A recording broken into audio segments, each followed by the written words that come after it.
For the past 10 years or so, Intel has been selling its Core i3, i5 and i7 processors, all of which look pretty much like this. The numbering scheme is fairly simple.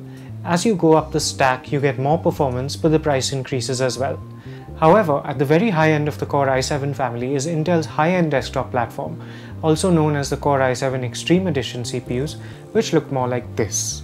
While you get up to 4 cores and 8 threads with the standard Core i7 CPUs, you could get up to 10 cores and 20 threads last year with the Core i7 Extreme Edition chip. This year, Intel launched what it's calling the Core X series, including a new name for these processors, Core i9. However, that's not the complete story.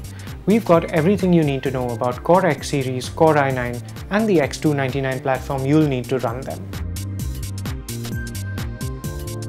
One problem with the high-end desktop family is that these processors launched much later than the rest of their generation.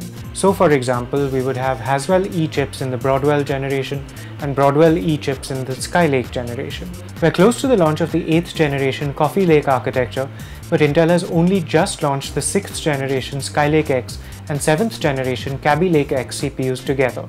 With these two generations combined, Intel's numbering scheme makes sense again. Together they're known as Basin Falls, but there are key differences between them. Kaby-Lake-X is much more basic and you only get 4 cores just like the mainstream core lineup. There's a Core i5 model without hyperthreading and a Core i7 model with it. However, these chips use the same bigger package as Skylake-X and the same motherboards, which means you get higher thermal envelopes and more power for more stable overclocking. While there are only 2 Kaby-Lake-X models, there are 7 Skylake-X models. 2 of these are sold under the Core i7 name and have either 6 cores and 12 threads or 8 cores and 16 threads. The other 5 are sold under the Core i9 name, and you start with 10 cores and 20 threads, going all the way up to 18 cores and 36 threads, which is a huge difference compared to the standard Core i7 CPUs. As you can imagine, there are huge differences between the processors sold as Core i5, i7 and i9 within the Core X series. The most important of these differences has to do with PCI Express lanes.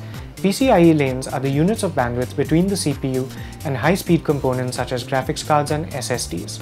All mainstream Core processors and now Kaby-Lake-X can address 16 lanes of PCIe, which is just about enough for one graphics card.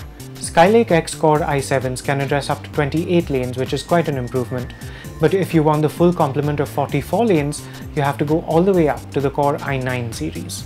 While all Core X processors are supposed to be for people with demanding workloads, Intel has clearly reserved the best features for the most expensive Core i9 models.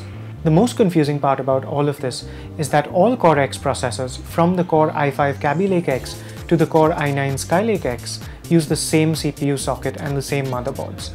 Motherboard manufacturers have to design to meet the highest set of requirements, so if you have a Kaby-Lake-X processor, you might find that half the slots and ports on your motherboard just don't work. For example, Kaby-Lake-X only supports dual-channel RAM, whereas Skylake-X supports quad-channel. That means motherboards have 8 RAM slots, but if you have a Kaby-Lake-X processor, 4 of them just won't work. Another example is what Intel calls VROC, or Virtual Radon CPU. This uses multiple high-speed PCIe SSDs connected directly to the CPU, so it only works with Core i9 CPUs which have enough PCIe bandwidth. At this point, Intel has released only one Core i9 model, the 10-core i9-7900X. The Core X series is highly fragmented, but one little bit of good news is that the coolers you might have used with last generation's high-end desktop processors also work with this generation, because the mounting mechanism is exactly the same. Intel recommends an all-in-one liquid cooler for Skylake-X, but you should be able to get away with a decently powerful air cooler for Kaby-Lake-X.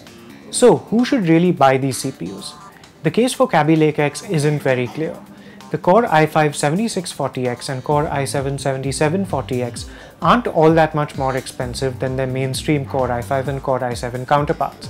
However, their capabilities aren't that much better either, and you still have to spend a lot more on a high-end HEDT motherboard.